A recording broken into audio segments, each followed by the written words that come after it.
Hey, I have a lot of thoughts. Cruelty is not sustainable. Remaining cruel and mean and selfish and exploiting people is not it's not a long-term plan. You know what I mean? Like, it's actually pretty short-sighted. Cruelty is short-sighted. You get what you want, right? But by what cost, right? And by what methods? And are these methods sustainable? And I'm thinking about this a lot because America is just down bad. We down bad. It is what it is. And like, America be hustling backwards. You know what I mean? Wouldn't it make more sense to care for your citizens, to give them the things that they need instead of like starving them, making them hungry, cold, thirsty, unhoused, right? Like, if you're trying to be a good nation, if you're trying to be, let's even say that they're trying to selfishly take people and use them for their own power, right? As batteries for their power. How do you think the batteries are going to last if you keep overusing them? If you keep depleting them, right?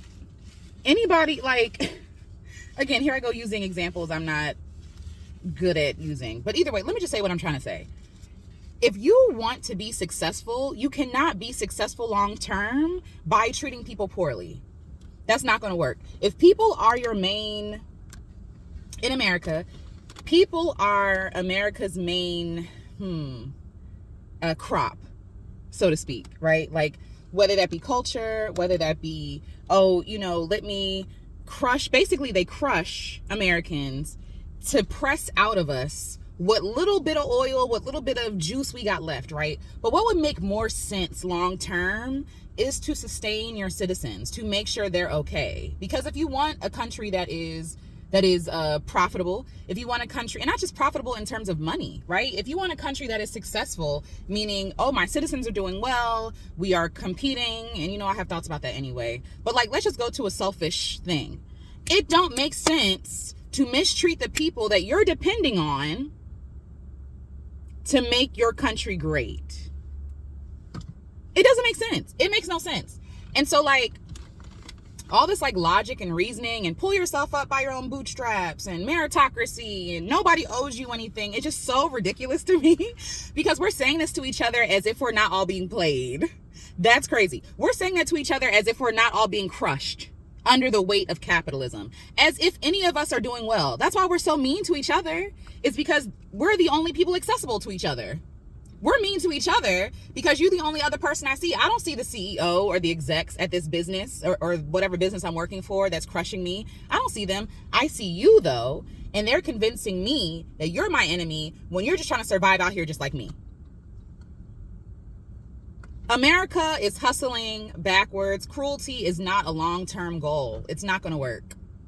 Anytime that you are cruel to someone, it's going to crash. It's going to come tumbling down. Like, it's not sustainable. It's short-sighted at best. Like, even when I think about like enslavement, I've been reading a lot about enslavement lately, about Harriet Tubman, about William Still, who collected stories from enslaved individuals when they became free, when they fought for their freedom, i.e. running away. And so he was stationed in Philadelphia on the Underground Railroad, and he was having people recount their stories, and he would take pen to paper and write down their stories, right? Their experiences on plantations, their experiences running away with family, loved ones. Like, these were people, like, we talk about enslavement, like, first of all, like, it's so far away, and it's not, right? But these are real people with real stories, with real pains, and like, we don't see how we are mirroring them. Let me just say what I'm trying to say. The foundation of America is enslavement. The foundation of America is violence. The foundation of America is theft. The foundation of America is cowardice.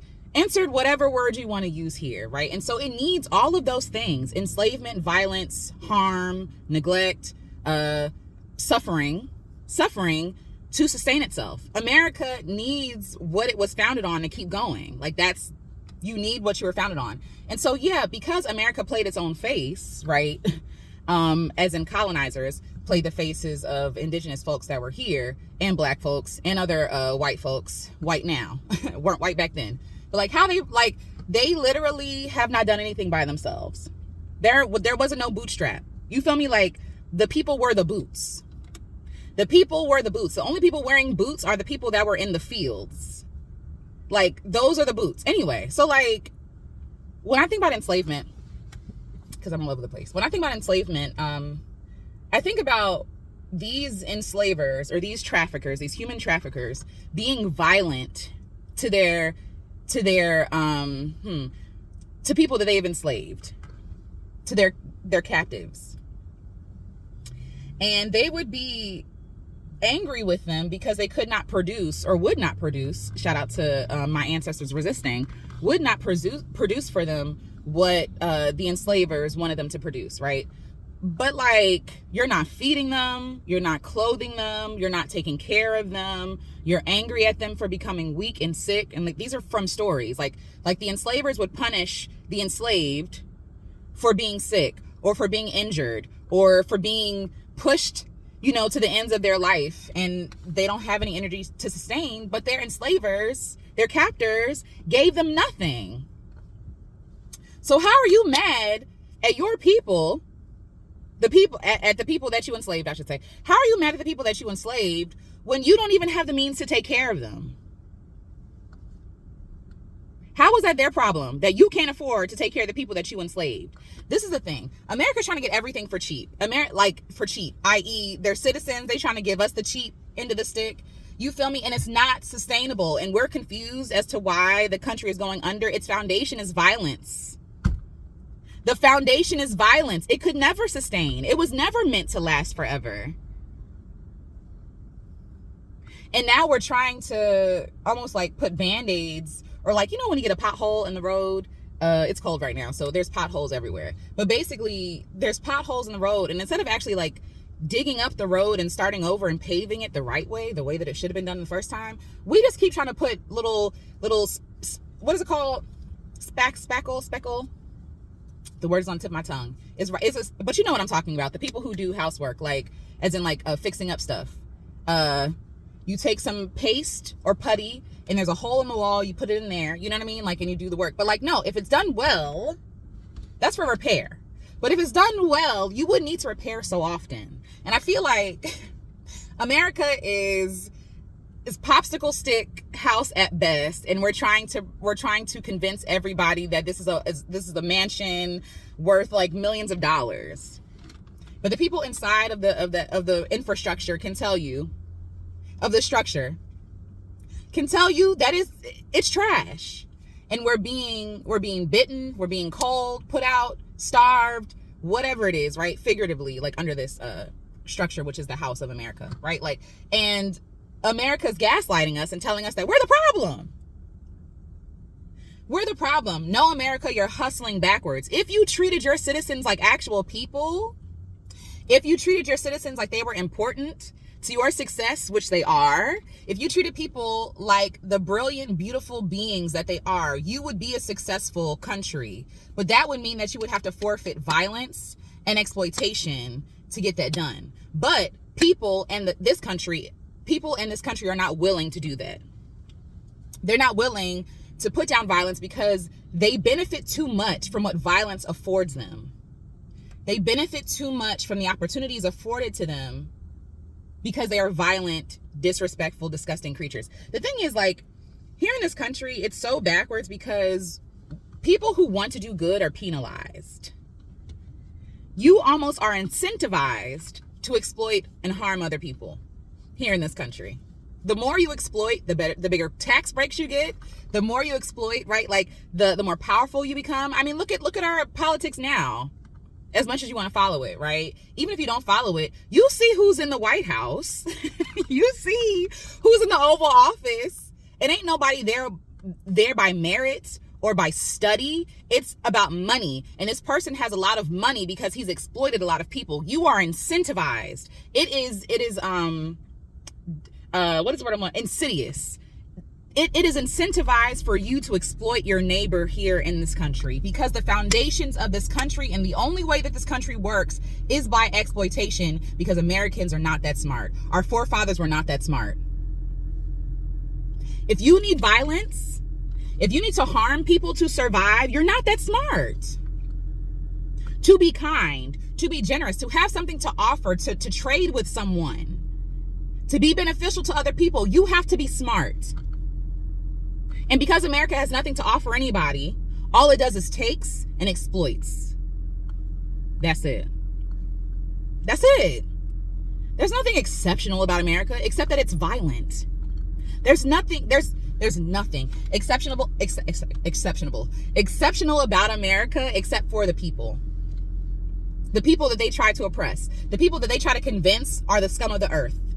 Literally, they need those people that they call the scum of the earth to survive and to thrive. They need us, the small people, the people with no skills. They spent so many years trying to convince us that we are unskilled, therefore we don't deserve fair pay and fair wages, but they can't even do our job. They can't even do our job. They don't know nothing about no food safety. They don't know nothing about no health care. They don't know nothing about no bedside manner, customer service. They can't do it. They literally cannot do it because they are forcing you and I to work in their factories for almost free. They are unkind. Therefore, they are not smart. Kindness requires smarts, requires wisdom, intelligence, emotional intelligence, intellect, tact. You know what I mean? Having good relationships with people comes at a cost that these people are not willing to pay, including your country. They don't want to be kind because being kind and being righteous, right, would require them to come up off some money. They don't want to do what's right. They can do what's legal. Just because it's legal doesn't mean it's right. I need you to remember slavery. I need you to remember that was legal. I need you to remember that just because stuff is legal does not mean it's okay. I don't care what a piece of paper from a white man says. I am no one's property. I don't care. Not interested. But the thing is, I've come to this place in my life where I don't value white men's wisdom. In general, there are very few white men that I listen to that actually talk about anything that's actually interesting or clever or brilliant. Because a lot of them are getting off on or getting through on being mediocre and taking advantage of people. People always talk about like what's successful, like, oh, if a person is a billionaire, they're worthy of listening to. How do they get that $1 billion? Do we really want to listen to people who have to exploit people because they don't know how to talk to people, because they don't know how to pay people well, because they're not generous? Do we really want to look up to these people as somebody to glean wisdom from? America is not smart, and America shoots itself in the foot. I think about that. So I'm from the DMV area, and sometimes you will see, because we are the South. It is the South. It is what it is. People don't want to claim us in the South, and the North don't want to claim us either. I don't know what to tell you. We are the South. We are the South, and even from the area, enslaved folks that fought for their freedom, Frederick Douglass, Harriet Tubman, they're all from Maryland. Anyway, so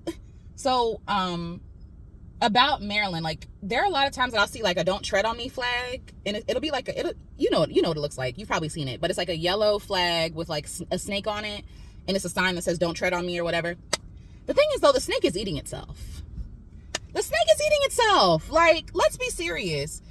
Everybody at this point in America is pushing, is trying to push the deplorables, in air quotes, obviously, away from themselves. Oh, I'm not black. Oh, I'm not woman. Oh, I'm not queer. Oh, I'm not what, insert thing here. I'm not poor, like whatever it is. Like, I'm different than you poors. I'm different than you blacks. I'm different than you, right? Or I'm a different kind of black. I'm not ghetto like y'all are. And I'm using this to prove a point or to make my point. I'm not saying that, like, first of all, shout out to the ghetto, period. Shout out to the ghetto. Shout out to ghetto people. Shout out, because you all are the innovators. You all are the creators and keepers of culture. Everything is ghetto that black people do until it's profitable. And that's from another black woman. I have to quote her. I'm going to find her quote, but like, that's from her. Like, it's ghetto until proven profitable is a black woman quote, and it's real. Like, so like, oh, I'm better than you, right? When really all you're saying is that, like, because you want to be so close to whiteness, the proximity to whiteness, what does it cost? It costs you to be, in a lot of ways, either it costs you to exploit yourself or other people. It costs you, like, looking down on yourself or calling parts of yourself that you find less than, i.e. ghetto, i.e. hood, i.e. ratchet, i.e. whatever you want to, AAVE, ebonics, blah, blah, blah. Like, you have to cut yourself in half to be accepted by these people because they only know violence. And this is like, these are the thoughts I've been chewing on for a minute, because this whole time I'm so angry that I ever thought myself unworthy, that I ever thought that I was not brilliant enough, that I ever thought that I wasn't good enough. And the whole time I'm just a good person. It's hard to be a good person and fare well in America. It's hard when you do the right thing. It's hard to do the right thing and still be successful in America, because America requires you to cut yourself in half, to be violent towards yourself and violent towards others to be successful, because you are incentivized to be violent towards other people. I don't care how much money you got. I don't care. Not interested. I don't care. What that heart looking like. That's what I care about. What does your heart look like? I don't care about your coins. Anybody can make $1 million, honey, from enslaving somebody. That doesn't make you brilliant or special. What? That you've come up with new ways to entrap people, that you've come up with new ways to disable people, and disable, I don't mean like in an ableist way. I mean disable as in like, oh, you don't have no money, you can't go nowhere, you can't move, you don't have options, you don't have choices, you can't go to school, you're disabled. Like they disable us from being able to live the life that we actually want to live. That's not impressive. Your violence is not impressive to me. Your exploitation of others is not impressive to me. I do not care. Not interested. Don't care. Not interested. Because again, it is so easy. It is so easy to get rich in America when you exploit people. It's easy to get rich. That's literally the foundation. And why would I worship a system that had my ancestors in chains? Why would I want to be the hands and the feet of a movement and a system that dragged my ancestors across the sea and killed most of them? Why would I want to do that? Why would I want to do that? And I was talking to Vitamin, shout out to Vitamin / Level Up Single Mom / Kiana. I was talking to Level Up Single Mom on my channel, and we were talking about growing and stuff like that on YouTube, and how it can be really discouraging when you're focused on growth, and or when you're giving something and you're not being restored in ways that you have been giving other people. Like you're not being restored. That's exploitation, you know. And these platforms exploit us. I'm gonna make another video about that because I'm tired of being exploited as well. So that's another conversation for another day. But I'm trying to stay on topic. And yeah, so me and Kiana were talking, and like and we've talked in private about these conversations too, about these things too, but like it can be really discouraging when you're on a platform like YouTube or whatever it is, Instagram, doesn't matter. When you know that what you have to say to people is beneficial and it's life-bringing and it's life-giving, but you know that stuff does not actually do well with the algorithm.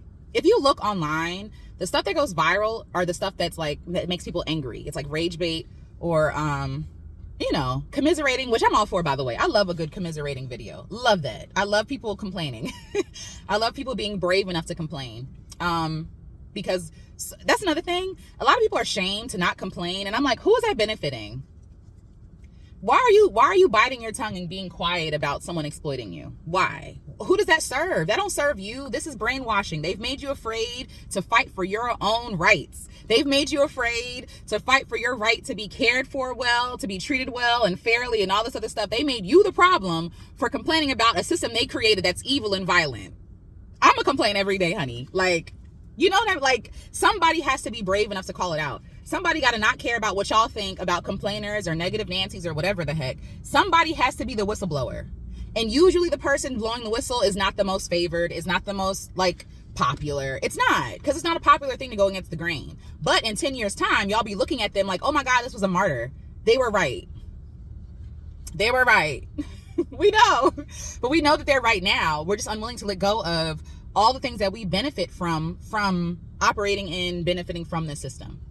You know? So anyway, me and Vitamin were talking, going back to, I'm all over the place, but going back to the story, me and Vitamin were talking, and one thing that we were saying was how discouraging, like I said, it could be to be a person trying to do good, but you're being beat down by the algorithm that favors rage bait, Because if I make you angry, I get you impassioned, I get you to stay on my platform longer, you watch the ads and the videos, and I make money. Your anger is money in their pockets. You know what I'm saying? They need you to stay angry. They need you to stay in a place that they can mine things from you, from that place of exploitation and violence and all this other stuff. Like, and I'm not saying that we should not talk about the negative stuff. I'm all for that. But what is the reason why we're doing it?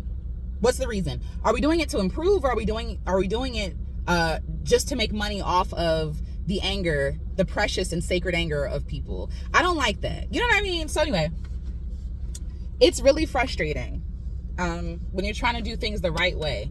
And there was this quote that somebody put on Instagram, and I'm going to butcher it, but I'm paraphrasing at this point. But the quote on Instagram basically said, yeah, don't talk to me about how long it's taking me to become successful in your eyes, because I'm not exploiting people.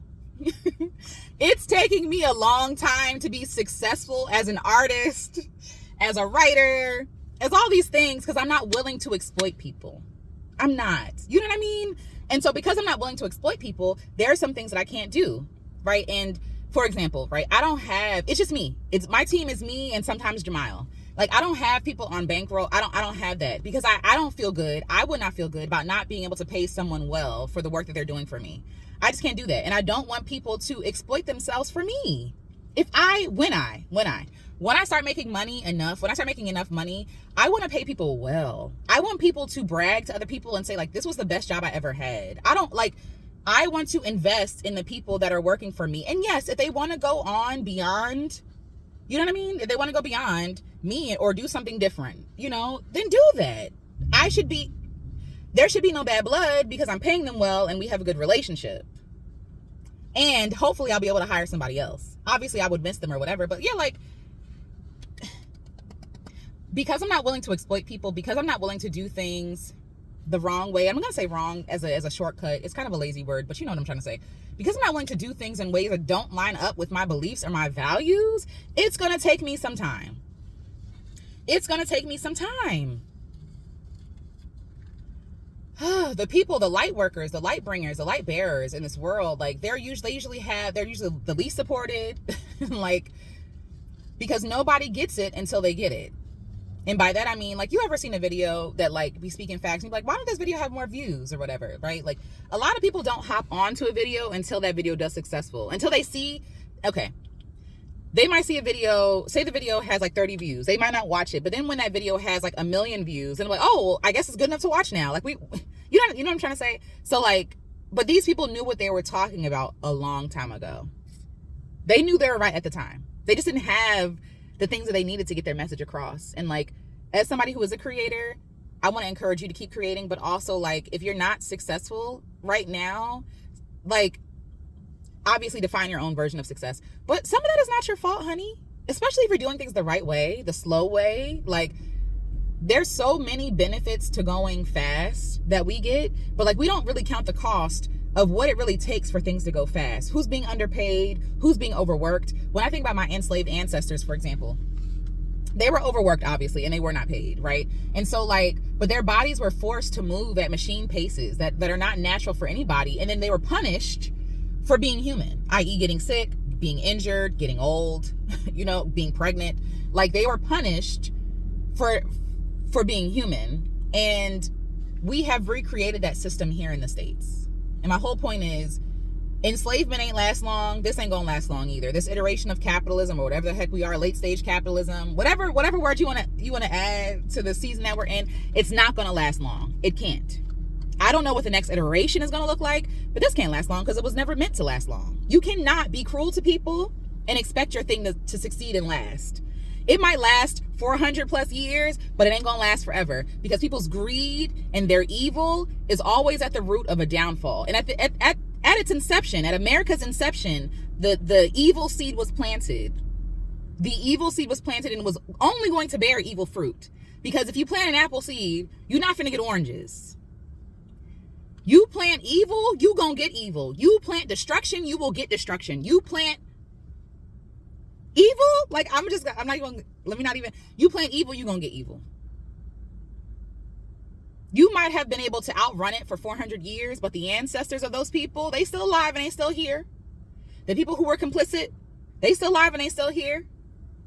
And you think that destruction is not going to find them some way. They might not have found the person who was here that enslaved my ancestor, but that evil, that seed being planted is going to find the descendant of that person. And these people always want to talk about like, oh, well, I didn't own any person or blah, blah, blah. Like, yeah, but you benefited from it. Most people in the States benefited from enslavement, even if they didn't own slaves. I need you to think critically. Most people in the States at the time of enslavement and even now benefited from enslaved people or indentured servitude. Okay? So we're gonna put that to the side. That's no longer a valid excuse, right? Oh, I didn't. No, you're not doing what's right. You're not doing the righteous thing, and you think you're gonna outrun the evil and destruction of your ancestors? Okay, honey. My whole point is America is hustling backwards. Most of these companies are hustling backwards. I'm sitting in a parking lot. So like, yeah, you're underpaying your staff and wondering why you keep having turnover rates, like high turnover rates. Why are you confused? You're not paying them. It's almost like people are saying, how dare you not let me exploit you and enslave you? How dare you, right? Because that's the culture. It is to them shocking because, girl, that's the culture of this country. That's how we all got along. Enslavement and exploitation and violence. That's how we all got things, right? Because you are unskilled. Because you have no skills to offer anybody else, the only thing you can do is destroy. You can't create nothing except destruction. How do you think? Just common sense, y'all. How do you think you're gonna get good things from being a bad person? How does that make sense? 1 + 1 is 2, not 3. 1 + 1 is 2. And again, for my mathematicians out there, I have a friend who majored in math, and he's like, that's not always true. And I'm like, okay, listen, for the basic math people like myself, you know, I only got as far as like trig, and I love trig, by the way. It's like puzzles. It's not important. Anyway, like, that's not how that works. If you're mean to someone, why are you surprised that they're mean to you? If you spend your entire life betraying people, stabbing people in the back, lying to people, like being violent towards people, why would you be afraid that you don't got no friends? That's America right now. Why are we afraid that everybody, why are we afraid? Why are we surprised that everybody hates us? Why is that even a question? America's own citizens hate America. Why are we confused? Why are we confused that other countries don't like us either?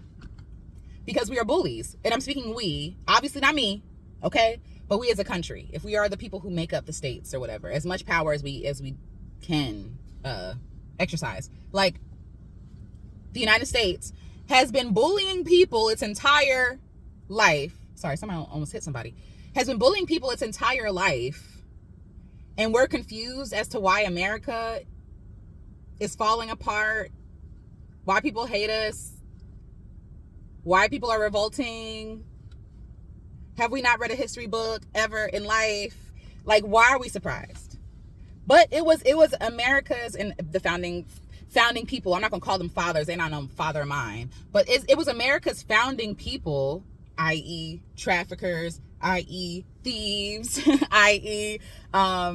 Cowards, people who ran away from the crown just to create their own. Like, these are the people. I need you to have a better frame of reference for these people that we look up to and call the founding fathers.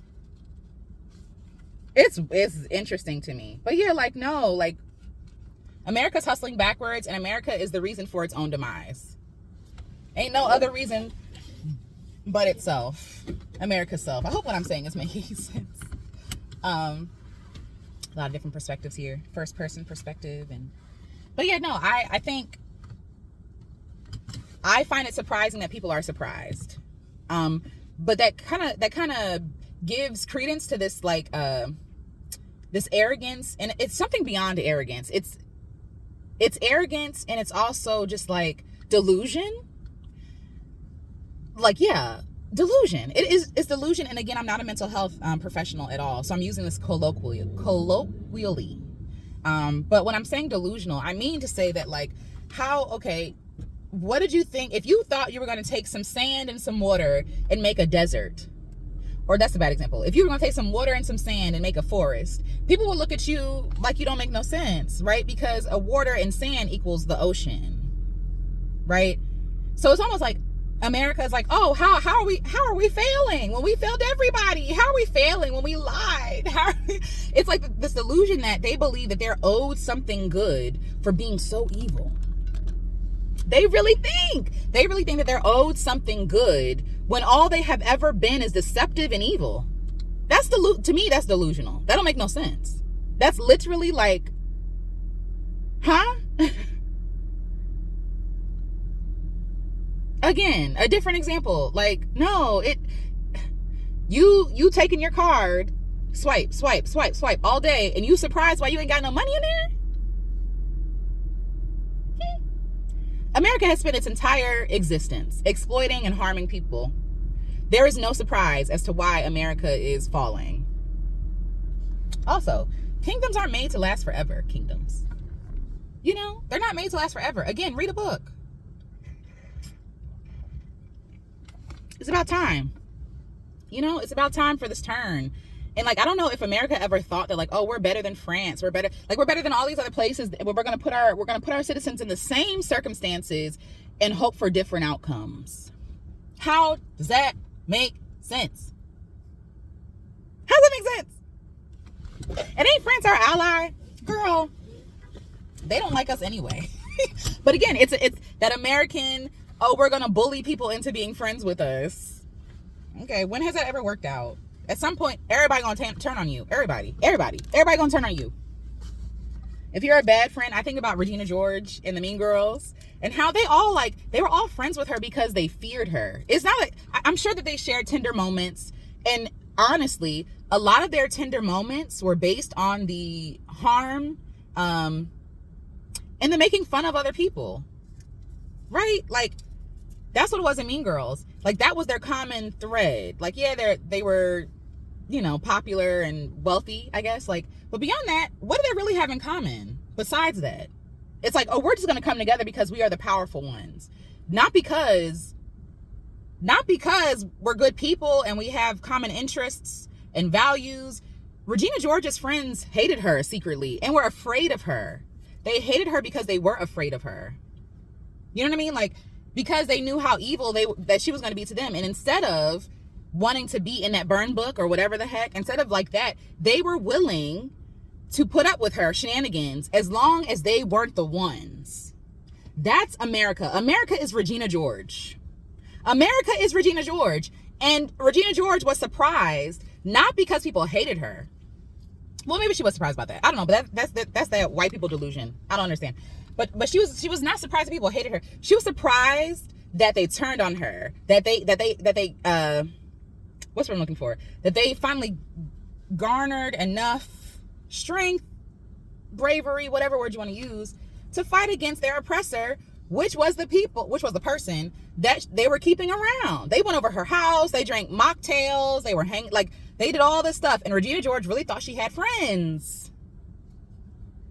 And when she realized she didn't really have no friends, she went off the deep end. She started to fight with everybody else. She made everybody fight each other because she was upset. She couldn't take being rejected that bad. Regina George could not take rejection that bad that she was like, you know what? If they gonna hate me, everybody gonna get hated. That's what America does. America is Regina George. Let me stir up some other stuff so y'all stop looking at me. Let me exercise my power.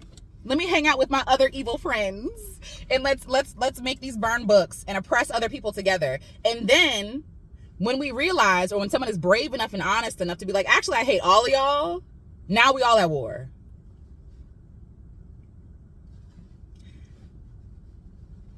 America is Regina George.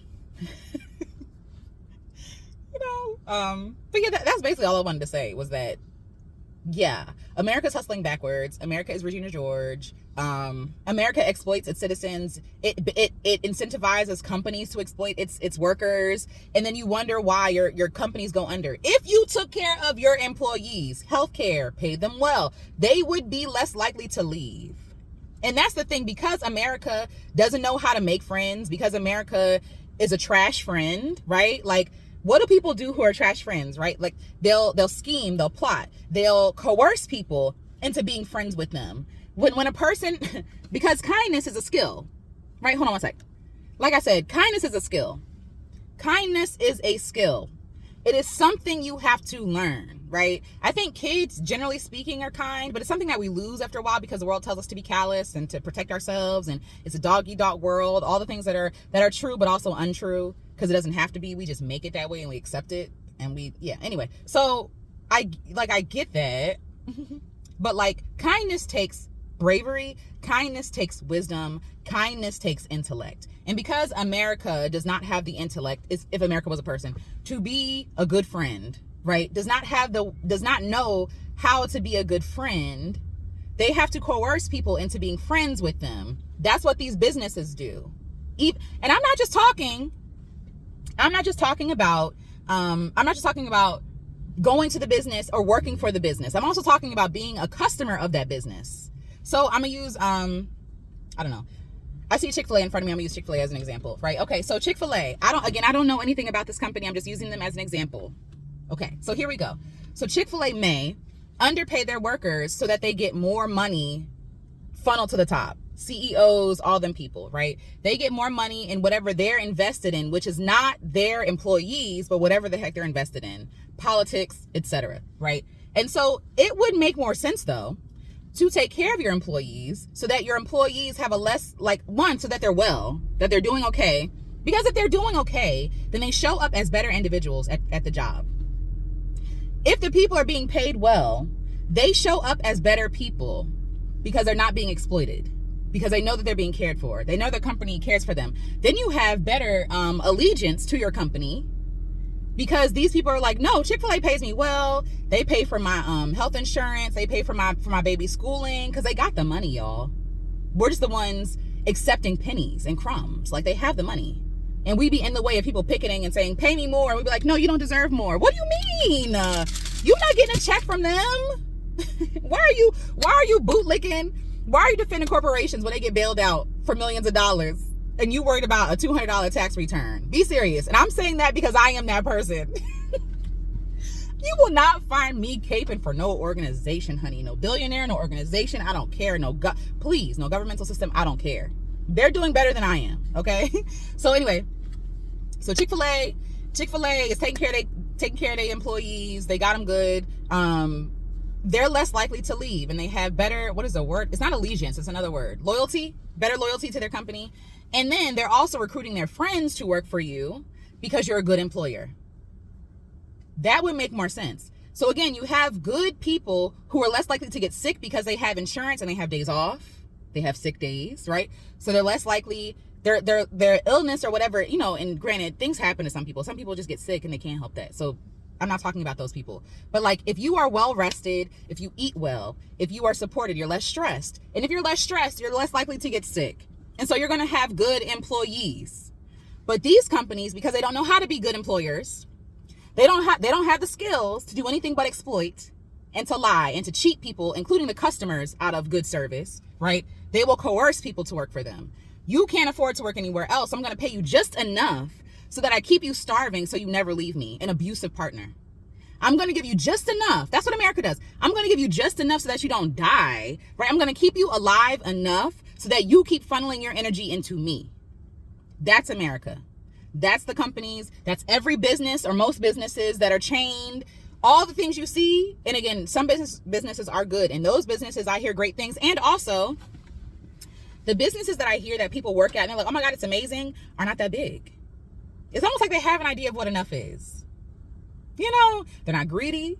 They're worried about making impact, doing whatever they're doing, whatever the business is doing, and paying people well.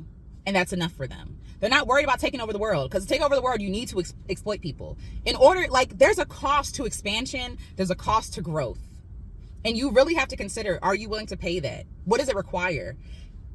To me, if I own a business, Chick-fil-A, for example, the most important people are my customers and the people who work for me. People who work for me first, and then my customers. Those are the most important. That's where all my money should be funneling towards. People. Because people keep me in business. People. Why is that such a radical thought? To be good and to take care of people and to pay them well when you have enough. Why is that radical? To share beyond what you have. To share what is surplus. To share what is extra. You're not hurting for nothing, Chick-fil-A. You're not hurting for nothing, America. I mean, well, truth be told, America is hurting. But you know what I'm trying to say. Like, no. But no, you want to hustle backwards. Because you have no skills and you're not kind, you're not generous, you don't actually know how to do business well. So instead of doing business well, you think doing business is exploiting people. You're lazy. You're not good at this. If you're exploiting people to make money, you're not good at business. You're not good at business. If you're cutting funding from the people who keep your business alive, i.e. consumers and employees, you're not a good business person. You're not. You are overspending. You are not managing your money correctly. But we give them so much grace. But if a mom and pop store goes out, oh, well, that's the cost of doing business. No, it's not. No, it's not. Nobody has to be exploited. We allow it to be so, though. That's not the cost of doing business. They don't want to do business. They want to take over the world. They don't want to do business. They're not businesses. They want to take over the world. They want to give you no choice. Then going back, right, to being an abuser, these companies in this country, to the consumer. Instead of putting your money into your product. So again, I'm forgetting stuff. Duh. If this is a restaurant, then my most important investments are my employees, my product, i.e. food for Chick-fil-A, and my customers, right? Making their experiences good. Because I need them to come back. Your customers can't come back if you're killing them. What a concept. Your customers cannot come back to your business if you are killing them. So instead of actually making good food that is good for us and good for our bodies, right? Like, instead of doing what is right, these corporations create stuff that is half done at best, but poisonous at worst. It's poison because they're worried about product. They're worried about, not product. They're worried about how can I get the most amount of product sold for the least amount of energy given. Like, that's what that's about, right? And so, like, instead of they're building chickens, but instead of raising chickens and caring for chickens and being kind to chickens, and I'm only saying chickens because I'm at Chick-fil-A, right? Chick-fil-A's in front of me. Like, instead of being kind to the animals that I'm going to be serving to people, I enslave the animals.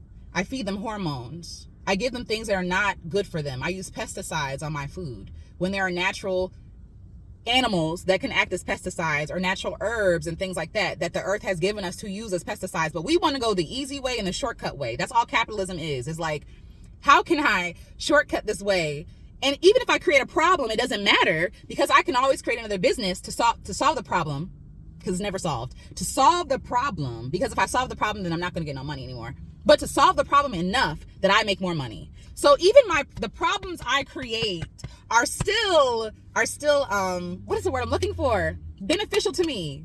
The problems I create for the consumer, i.e. their health, right? Their high blood pressure, whatever it is, right? I also can profit, is the word I'm looking for. I can also profit from their being unhealthy from my products by selling them more stuff, medication. That's why the fact that everything is an industry is evil. There's no way that you can, if you're making housing an industry, if you're making food an industry, and I'm not talking about like 5-star restaurants or whatever, food, bread, eggs, milk, cheese. If you're making that an industry, you're evil. I'm sorry. How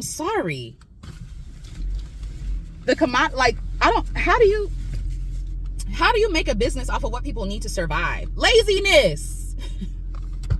That's why. You have no skills. You have no real input. So you have to steal stuff, hoard it, and then sell it back to people. Because you have nothing. Because you have nothing, you had to steal everything you have and sell it back to me and make me feel crappy because I can't afford it. Because you made up the price. All the stuff that we assign value to, talking money wise, right? It's all made up, y'all. It's made up. Somebody just decided today that this is gonna cost $10 and that's gonna cost $20. It's made up. It's made up by people who want to line their pockets. And if that wasn't so, there'd be more regulation on stuff. If we were really concerned about the consumer, there'd be more regulations on what you can put in food, what you can use to build a house. An RV. I had an RV, and there was a warning on it that was like, oh yeah, some of the materials in here have been found to cause cancer. Why is this in the RV? Why is this legal? Because they don't care. Because whatever problem they create, there's another business waiting to swoop in and solve it. So yeah, America is hustling backwards, and this was not built or meant to last. Cruelty never lasts. People get tired. Cruelty never lasts because people get tired, and people are getting tired. Not just the citizens of the United States. Everybody getting tired of America. Okay. Yeah, just a thought I wanted to share. America's hustling backwards. You don't have to hustle backwards. Be kind to people. Be good to people. That is the only way. Community. Being kind and good to community. And I'm not saying that every community that you'll belong to will give back to you what you've given them, because that's not been the case for me either. But it's been worth it, because the ones, even if there have been communities that have forsaken me and hurt me and all this other stuff, there are also communities who love me and care for me and cherish me and make sure that I'm well. And that is how you survive. Being kind. And I'll talk more about that later. But yeah, just sit with this thought, right? Like, you're not crazy. You're not making this up. And I say crazy, and I don't mean it in that way. You're not making this up. You're not delusional. The corporations, the country you live in, the governments that are governing you, they're delusional. And they're cruel. And they're hateful. And cruelty and hate cannot last. It's lasted long enough, 400 plus years, and in this country, in this iteration of hatred. You feel me? Because girl, there's been so many different iterations of it, right? But it cannot last. And that's why when people like feel hopeless or whatever, it's like, historically, that's not true. Historically, yes, I am sweating and I am feeling it. I don't want to pretend that I'm above it. No, I feel it. I feel the squeeze. I feel the financial squeezes. I feel the emotions, all the emotions that everybody else feels, right? But I keep centered this, like, disgusting behavior is not meant to last, and I thank God it's not meant to last. I thank God this is not going to last. You know, I don't know what it's going to be, and I mourn for myself. I mourn for others. I don't know what's going to happen, but this is obviously reaching the breaking point, and people have had enough. And when you put people in a place where they've had enough, where they are desperate, they're willing to do anything. And I think that's what America doesn't realize, or these corporations. You're hustling backwards because you're cruel and you're mean and you're evil, right? But also you're eating your own snake, as that snake did in that don't tread on me thing, because, sorry, my nose was running. Because now you see that by underpaying people, by treating people awfully, by exploiting people, by putting hormones in their food and poisoning them and poisoning their waters and their rain and the forests, and that at some point nature, including humans, push back. Humans are nature. Let's not forget that.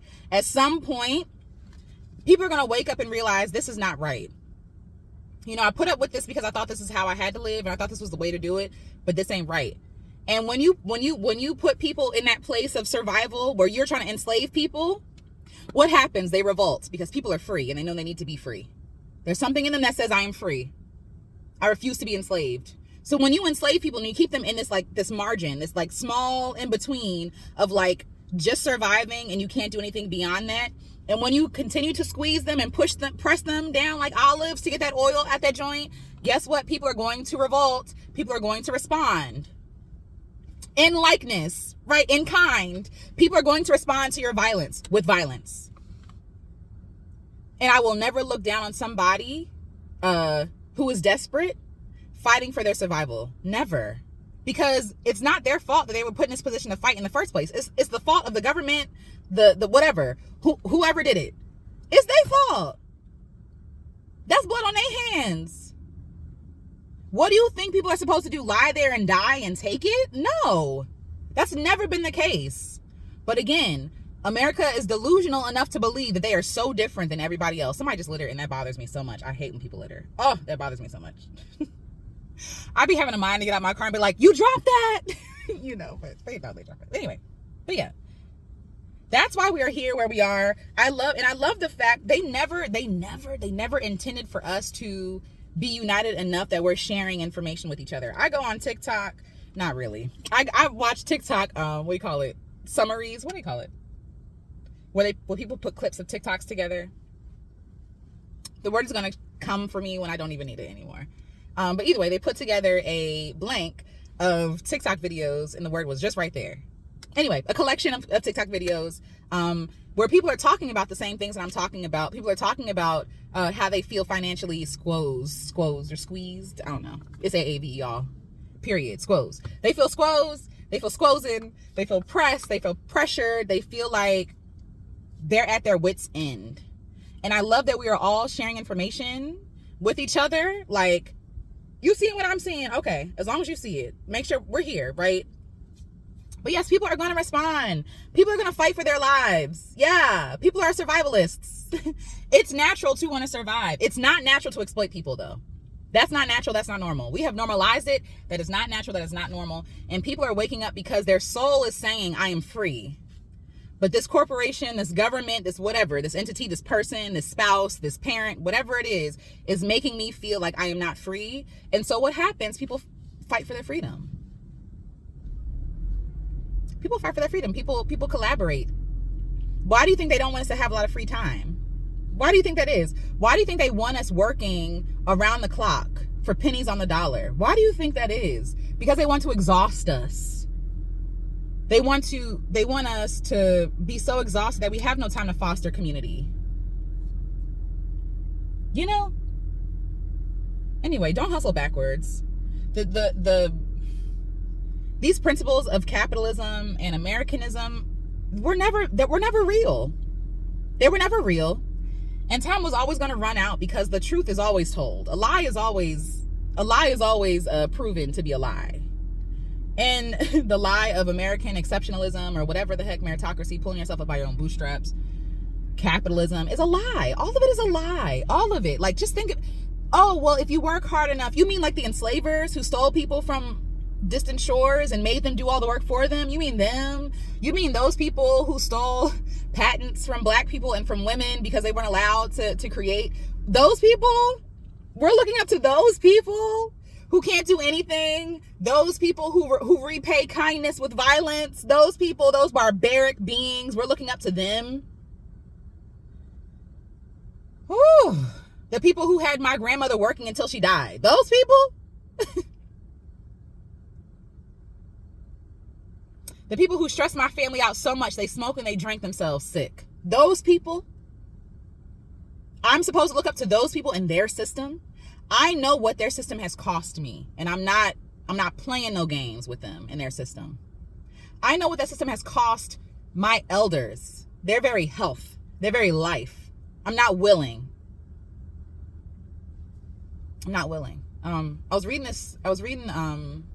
been reading a lot of literature around enslavement recently. Just, I don't know, I've been feeling the call to go back and read, to hear, to learn, to listen, to just in some ways even just even though William Still, the person I was talking about earlier, William Still wrote down the stories of enslaved ancestors, at this point ancestors.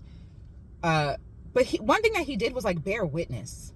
And I love that. Like, as someone who wasn't enslaved, you know what I mean? Like, yeah, William Still wrote down, that's his name, wrote down the stories of enslaved people because who else was going to do it? Who cared enough about enslaved people to write down their stories? I'm grateful to him forever for writing down these stories. But one thing that one of the people who escaped, and I cannot remember his name, so I apologize. But this enslaved ancestor who fought for his freedom and came to know freedom himself by running away from Norfolk to Philadelphia, obviously. And he was talking about how for some enslaved folk, they just resisted. Like, resistance wasn't just, and I'll always say this forever, like I have a poem to write, but I honor my ancestors who did not leave. I will always honor them. I will honor, ooh, that makes me want to weep. I will always honor my ancestors who stayed.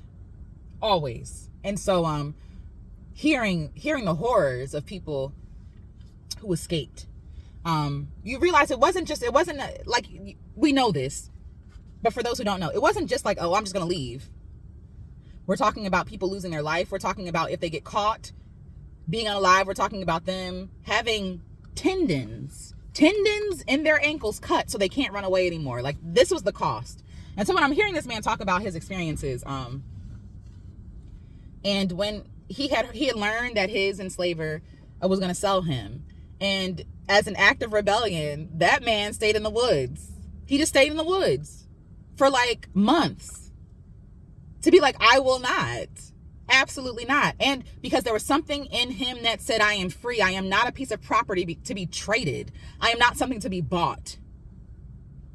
And that went from him hiding out in the woods to him running all the way to Philadelphia from Norfolk by train, I think. By train, I believe he ran. But yeah, with the help of the conductors of the Underground Railroad. But yeah, like, we have always resisted.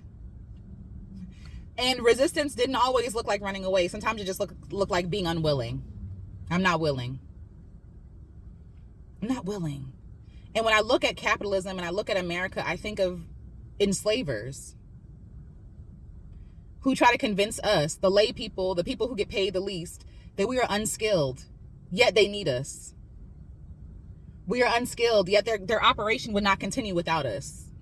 We are unskilled. We are unworthy of being paid fairly. We're unworthy of livable wages. We are unworthy of healthcare. We are unworthy of education.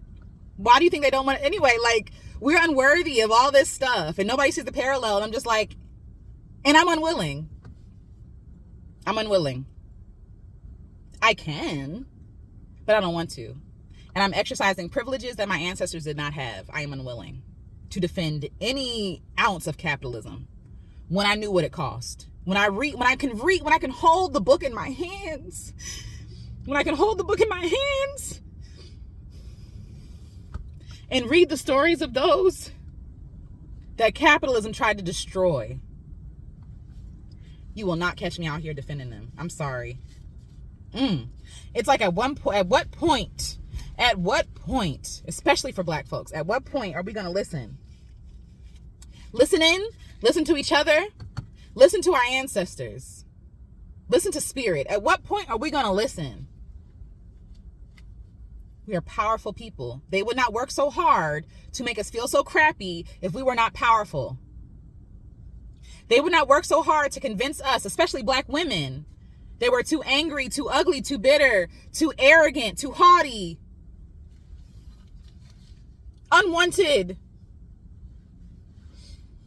disgusting, deplorable. They would not be telling that to us if that were true. Because if that were true, we would already know that. It wouldn't need to be said. They're getting us to believe a lie that is old as dirt, old as time, as old as your enslaved ancestor placing her foot on this land. Come on, y'all. We're smarter than this. We are smarter than them. That's all I really want to say right now. But I hope you got something from this. I don't know. America's hustling backwards. Maybe the action you can take is like looking in your own life. How am I exploiting people? How can I not exploit people anymore? Can I shout people out when I get an idea? Can I reference them? Can I speak their name? Can I give people money? Can I support this event? How can I not exploit people? How can I not hustle backwards? How can I give more to community? Because community has given me everything, right? Like, I would not be here without community. What can I give back? And this is all I have to give right now. So I hope that this was something. I hope it was something for you. I hope you felt something. And I would be really curious to know what you felt. Yeah, because I'm feeling a lot right now. A lot. But until next time, y'all, keep loving yourselves. Keep loving each other. Keep knowing. Keep believing the truth. Repeating the truth. You are everything good. You are beautiful. You are powerful. You are brilliant. You are smart. You are wise. No amount of money you got in the bank can declare how worthy you are. They were undervaluing your ancestors, okay? And we know how valuable they were. Don't let these white people lie to you about your worth and your value and your talents and about who they are. They're liars, they're cowards, they're thieves. You're not. Of course, it makes sense that you're going to struggle in the system because you're not that. All right, I love you. And I'll see you in the next one. Bye. Oh, one thing I forgot. The reason why I brought up, treating your citizens well, right? Because long term, yeah, if you want to have a good country that's healthy and thriving, it would make sense to give well to your citizens. Food, good housing, good all that stuff, right? Why would you not do that? Like, why would you, like, serious? I have questions. Why would you not give your citizens the best if you want to have a great nation? Do you really think your nation is made up of billionaires? There are only so few of you. Like, what? There's only so few of you. How do you have a good nation when most of your people are struggling? How do you think you're going to survive when the least of you is struggling? How does that make sense? And most of us are the least of these. Most of us are a paycheck away from disaster. How do you sustain a good country when you're not good to your citizens? You're hustling backwards. You're not making any sense. You are delusional. You are cruel. And cruelty, like I said, is not a long-term sustainable plan. It is short-sighted. It is shooting yourself in the foot. It is arrogant. It is prideful. And we all know before pride, what is it? Before pride comes the fall. I can't even think of the verse. I say this all the time. But when you become prideful, you fall. You humble yourself. And pride is not about being proud, right? It's not about knowing who you are and knowing that you are that girl. Like, that's not what I'm talking about. Pride, right? And the way that they're using it, they're liars. It's almost like when people become prideful, they become arrogant and liars, and they have to be humble because the truth has to be shown. You're inviting the truth to be shown. Okay, I'm self-made. Okay, then you find out all these skeletons in this person's closet. Okay, I'm a loving person. Okay, then you find out this person was an abuser. Okay, like the truth always sets free, and it sets free the individual, but it also sets free the person who was believing the lie in the first place. For me, when I find out that these evil corporations and these people, why am I trying really, really hard and it's not working? Like, am I just a hater? Is it like, no, girl, you're not an exploiter. You're not an enslaver. Like, what? That's why. I grieve because there's so many artists that will never create their art. There's so much art that we will never see because the government and the corporations and all this other stuff wants us to be enslaved. And also, art liberates, and they don't want people liberated. You know what I mean? So anywho, that's what I wanted to add is that, yeah, if America was worried about being good, forget great. I passed gases and burp. But if America was focused on being great, why wouldn't you be great to the people that make up your nation? You make America great by being great to your citizens. You make America great by being fair, by being kind, by being thoughtful, generous. That's interesting. But again, they're telling on themselves, though, because they're telling you what they think greatness is. They think cruelty is greatness. They think exploitation is greatness. They think theft is greatness. And you think you're not great when whole time, honey, you're just not an exploiter. They're telling on themselves. What do they think is great? And for black folks, you already knew what was up. When they talk about make America great again, when was America great? Like, what? For black folks, for black women, for women, like for marginalized groups, when was America ever great? Let's be so serious. From your perspective, it was. Why? Because you were able to lord over people. You were able to own people. You were able to underpay people and hoard most of your wealth. You were able to, without any pushback or without any, what is it called? Repercussions, you were able to destroy the earth and mine it for millions. You were able to steal things and sell it back to the people you stole it from for millions of dollars. So of course it was great for them because it was easy.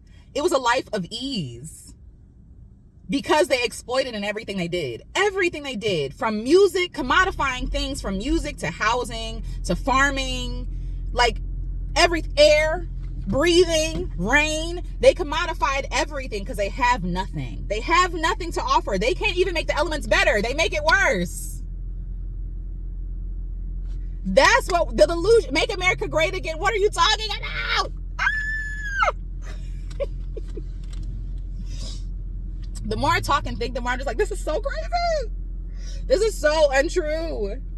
But yeah, like, that's my point. It's like, they're liars. And the truth has to be shown. And so the truth will be shown. And the truth is being shown. Like I said, people are sharing their thoughts with other people. People are being honest now. People are being unafraid. I feel like for a long time we all felt it. We were afraid to say something because we thought if we could not hack it in this climate or in capitalism, something was wrong with me. Something was wrong with us. It would prove that like, oh, we just can't cut it. And yeah, nobody was meant to cut it. Only a few people were meant to cut it by their standards, right? But beyond that, nobody is supposed to cut being cruel and arrogant and selfish and haughty and violent and destructive all their life and be okay. That's never supposed to happen. When you hurt someone, you're supposed to feel grief. When you hurt someone, you're supposed to feel sorrow. Yeah, because you should care about how you make people feel. These people don't care nothing about how they make people feel. We are just numbers on a piece of paper to them. We are just money in the bank to these people. So if you want to get free, listen to people who were not. I'm going to leave that there. And I think I'm just going to go. Like, that's where the wisdom is. Do not exploit these people, pay them. But that's where you learn how to survive. That's how you learn to be free. It's from people who were not. You know, it's interesting, like, when people talk about black women, people who don't like black women, by the way, because I love black women, period. When people talk about black women, it's like they're so mad that black women do not care what they think. Yes, black women are loud. What about it? Yes, we are brilliant. What about it? Yes, we are very sure of ourselves. What about it? Yes, we're kind. We're friendly. We cause a scene. We take up Rome. What about it? Yes. And we don't care, and that bothers people so bad. That's why they always got our names in their mouth. They want us to care. We care so little that they have to talk about us all the time. And you know, I was thinking about this. That's a conversation for another day. But either way, like even the people making money off of black women are not contributing anything good. They're denigrating black women because they know black women are it. Shout out to Got to Be Oshun. I follow her on YouTube. She's amazing, by the way. She's been opening my eyes to so much. And one thing that she says is that black women are currency. Black women are currency. And when I think about that, in all the different ways that black women have literally been currency, i.e. during enslavement, after I forget what year specifically. I'm gonna come back and write it in the comments. But after a while, it was illegal to sell or to import slaves, right? So what did they do but make black women enslaved and say that anyone born to a black woman will be owned by the owner, will be enslaved as well. Black women were literally currency. When I go online and I look at the black male community specifically talking down on black women are currency. Those black men have no skills. Sorry. If you're only talking about black women and you don't have anything. And you're following the business plan of your own enslaver. And it's sad to see. Sad to see it, honey. But you know, like some people are going to try to get close to that proximity of whiteness, no matter what it costs, including their love for their care. Even if some of these people don't have care. Let's start there. They don't care. But they have to trade in themselves. And they think they're going to leave unscathed. You tearing down somebody else, you think you're going to leave unscathed is interesting. Very interesting. Again, you're planting seeds like the enslavers of old did here. And you think you're going to reap anything but destruction when your entire business model is based off of the destruction of others. Arrogance, pride comes before the fall. Okay, I think my thoughts are complete now. I'm gonna go home.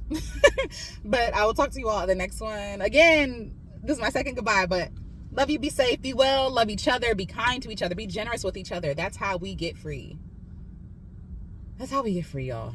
All right, till next time. Bye.